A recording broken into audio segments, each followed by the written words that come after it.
how are you? Hope you're having a good week. Welcome to Knick Knack Chit Chat. I've had a really busy week, super busy. So I'm very excited about tomorrow. I'm going to North Wales with my mum and dad. Really excited about that. My dad grew up in North Wales near Colwyn Bay, and he moved when he was 21 to Canada. And he's been wanting for so, he's been talking about going back and visiting, you know, where he went to school, and some of his old school friends still live there. And he's really wanted to do that for a while. And my mum's quite poorly, and she, you know, I said, you know, why don't I come with you? And I found a really, really beautiful landmark trust property that has a kitchen, so we can do cooking, and beautiful open fire. It's got no Wi-Fi, no TV. So there's going to be, you know, lots of reading, a really good place to just switch off and relax. So I'm going with my mum and dad and doing that at the crack of dawn tomorrow, leaving very, very early. So I thought I would do my little chat early today because I haven't packed yet. And I thought I had a really good idea what to chat about. So I have been ordering some seeds. I love doing that, especially on a really kind of bleak. It's been so miserable, hasn't it? The weather's been really, really kind of overcast and drizzly and cold. And my favorite thing to do sort of mid-February is start planning what I'm going to grow in the garden. So just to give you a bit of an idea, so when we bought the house, there was no garden. It had all been put to lawn. And the first thing I did was we planted a mini orchard. I mean, it's not vast. I think there's 7 fruit trees. So we've got apples. We did quite heritage varieties. So we've got apples, pears, plums, and a cherry tree. And now, finally, after 6 years, they are yielding some beautiful fruit. They're doing really, really well. So that was the first thing we did. And then because in our last property, a couple of times, I've grown vegetables before, and over time I realized that the easiest thing for me, for my lifestyle, was to do it in raised beds. It was a lot less it was much less time consuming, and you could weed, and also things like, you know, the ducks wouldn't get into it because they're raised. A lot of the time, if you keep ducks and chickens, you know that they will, if they're at ground level, they will peck those new shoots, and you will have no vegetables left within a matter of minutes. So with raised beds, that kind of avoids it. So yeah, most of the things then I grow are either in pots or raised beds, really, except for potatoes. They're really easy. We grow potatoes in their own area. But other than that, yeah, I've got 3 raised beds outside the kitchen. So the vegetables that I really like to look at and things that I like to have immediate access to, I put in our kitchen garden right outside the kitchen. And then at the back, I've got some more raised beds that I tend to kind of plant back there, but they're also a different position. So you've really got to consider that with sunlight, you know, what time of the day, how much sun they're going to get. At the back, I tend to do ones that are much more slow growing. So overwinter vegetables, things like brassicas and that kind of thing. So what I've ordered, I've got some really unusual things. I'm really excited. It is such a nice thing, particularly on like the bleak February has been so overcast and dark and cold. There is nothing that gives me more joy than flipping through a seed catalogue. It's just so lovely. It just gives you that sort of, you're looking forward, imagining what's gonna be, you're planning, you're thinking about summer, you're thinking about all those lovely things you can be growing, and it's a very uplifting kind of task to do on a rainy February day. So I did that, and I've received some seeds, and I would like to show you. So the first thing I love growing, and these are super easy to grow, are these radishes. Really gorgeous. And these, a lot of these seeds I've got are from She Grow Veg. And they're a brilliant company. They actually won a gold at Chelsea last year. And what I really love is what they sell. A lot of the varieties that they sell are very unusual and quite very interesting, and all of them grow really well. So they've been tried and tested, and they're very easy to grow, and they're very hardy and very successful. So the first one I've got is radish, autumn radish, pink pussycat. Isn't that fabulous? I think it's so cute. And I like to grow radishes because A, they're very easy, and B, they're a kind of nice snack to have with, if you're having like a beer or something. If you do a few little radishes, they're nice with some salt. You can cut them in half and just dip them in a bit of sea salt. Delicious. But they're also really nice with a bit of cold butter. Very French to have a bit of radish with cold butter. And it's just kind of a nice little something to have in an aperitif, something a bit kind of interesting that isn't filling. It just kind of, you know, starts off a meal with a drink. It's kind of a nice thing. So I'm going to be growing some of those, probably in the raised beds outside. And then, also, this every year I have to grow Swiss chard. I mean, it always looks so pretty. The rainbow chard, you get the yellow and the pinks and the greens, and it's gorgeous just visually to look at. But it's very, very easy to grow. Honestly, you don't have to give it loads of water. It can really kind of be neglected a little bit. So if you're kind of looking for something that isn't really high maintenance, Swiss chard is really nice. And it's great to grow, it's great to cook with, you know, if you just saute it. The best way I like to do it is saute it with a little bit of olive oil and just lemon and salt and pepper. Delicious, really nice bit of garlic maybe. And that's the way I like to eat it. And it just grows so quickly, and you can just keep on harvesting it. So you just take out the outer leaves, and then it grows from the inside, and it keeps on going. So it's a really, really easy one to grow. And this is the new one I got, is peppermint. And it's not, I have grown this one before. It doesn't taste like peppermint. It is absolutely the Swiss chard flavor, but it's peppermint because of the gorgeous color, the little color of the, looks like the sort of candy canes, that kind of thing. So that's what I'm doing. And then, I'm very excited about this one. So this is chicory, and it's a really beautiful variety. I'm going to try and pronounce it, and it's going to sound ridiculous.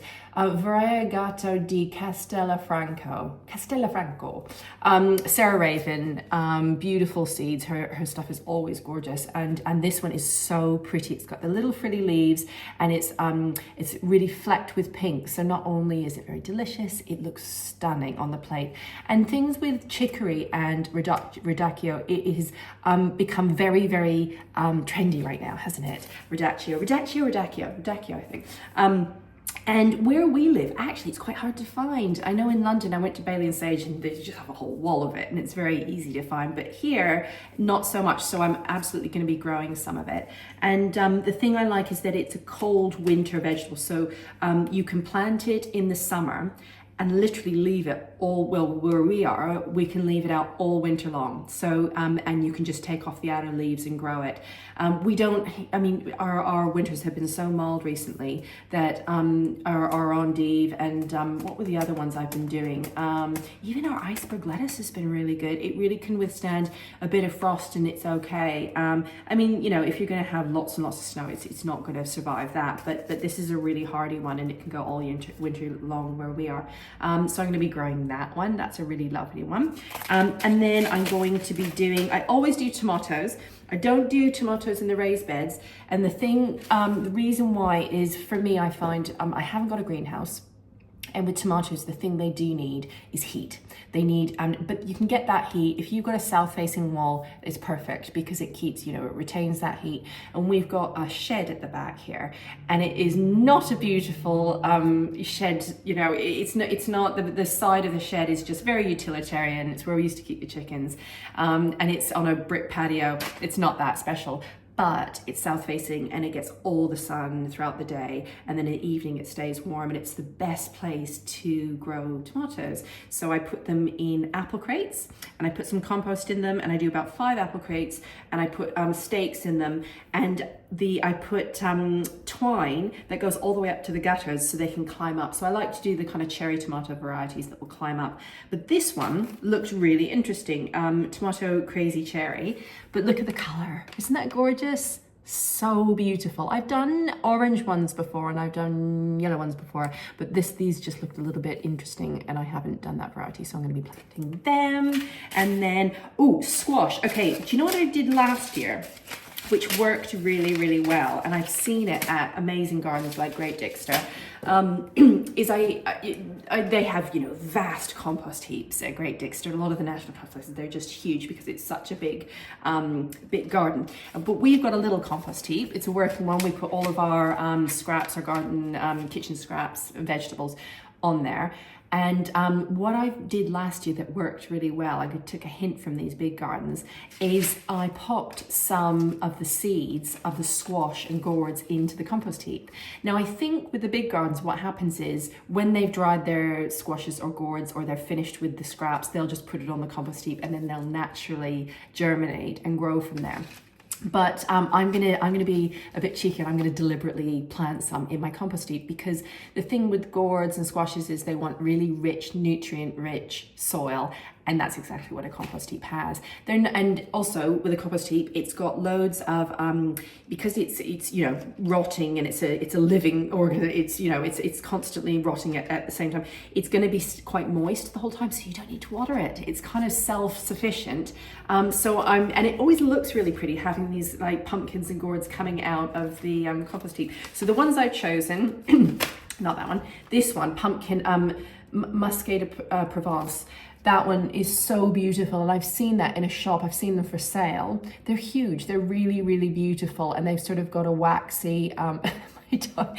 I need to show you right now. My dog is looking at me outside with a ball in her. She's just standing there looking at me with a ball, saying, "Could you just finish gassing on and come outside and throw the ball for me?" Anyway, in a minute the ducks will come and start looking at me like, "Where's my breakfast?"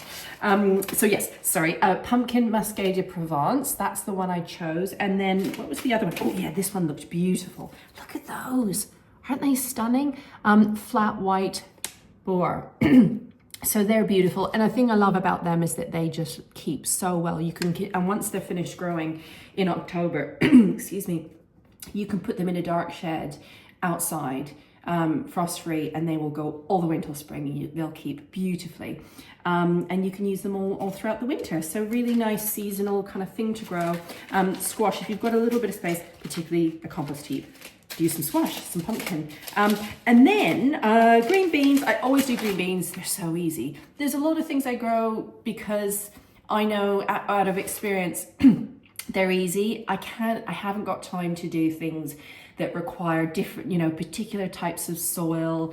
They need certain conditions that I haven't had, and I have to bring in, different compost and stuff to accommodate them. I haven't got time for that. So I know now what works and what doesn't. Things like potatoes, green beans always work really well for me, and they're very easy. So I always grow some of them. These ones are lovely.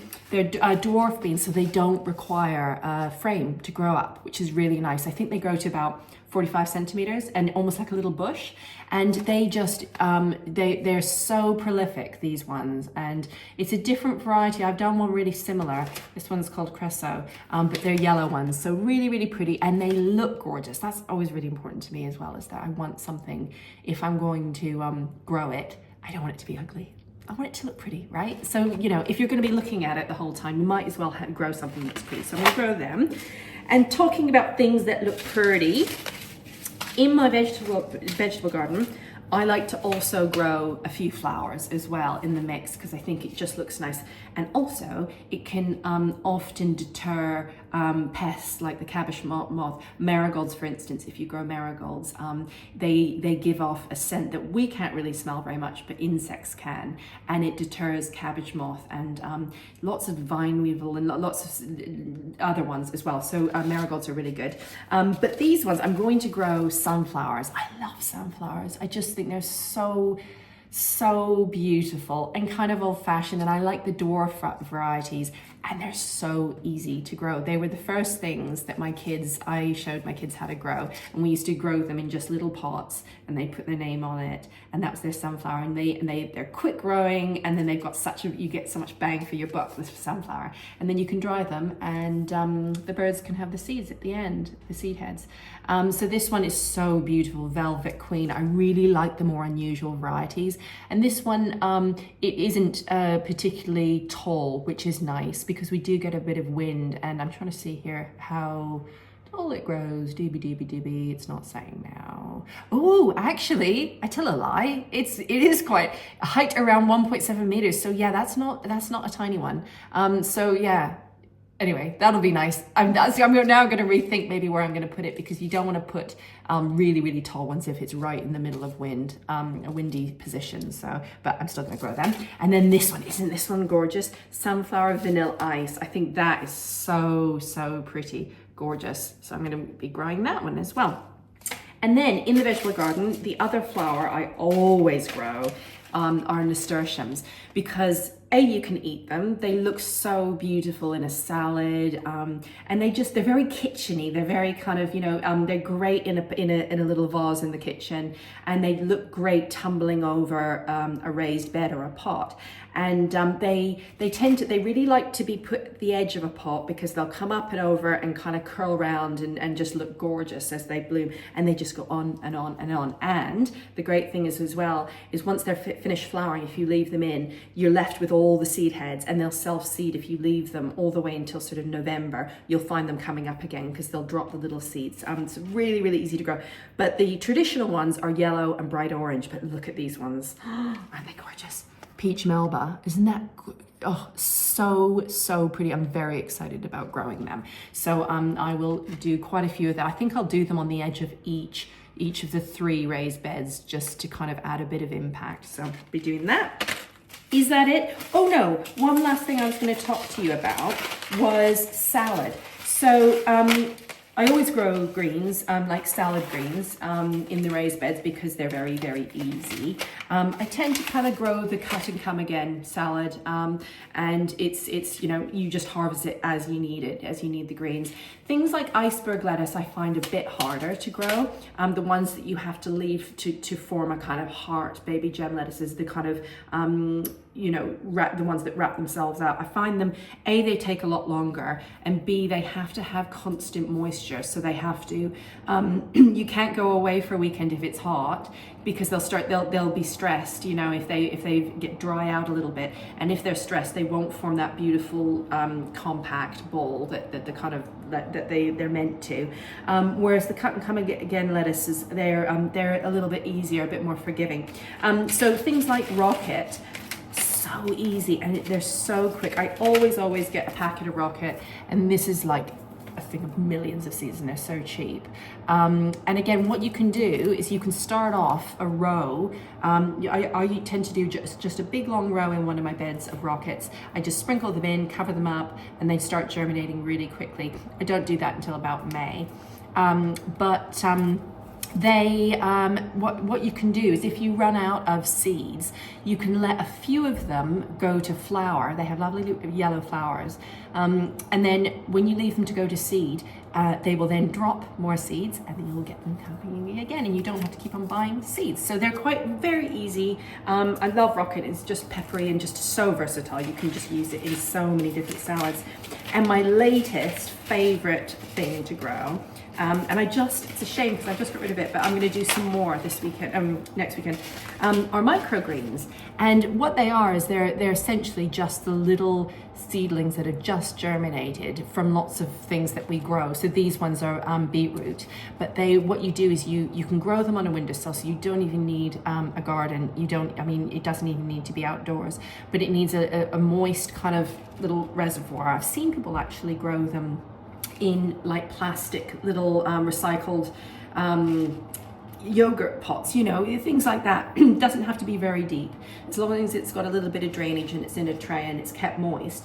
And within about a week or two, you've got these things that you can just snip off when you need them, and they're such beautiful garnishes, especially with that gorgeous kind of ruby color. They're really beautiful for any sort of canapé or any kind of dish to put that, even a breakfasty dish like eggs and stuff. It always looks really pretty. So I'll be growing them on my windowsill very soon when I get back from Wales. So they're a definite good one. They do lots of different types of microgreens, and then sometimes you can buy them in a pack and they're mixed, so you don't know what you're gonna get.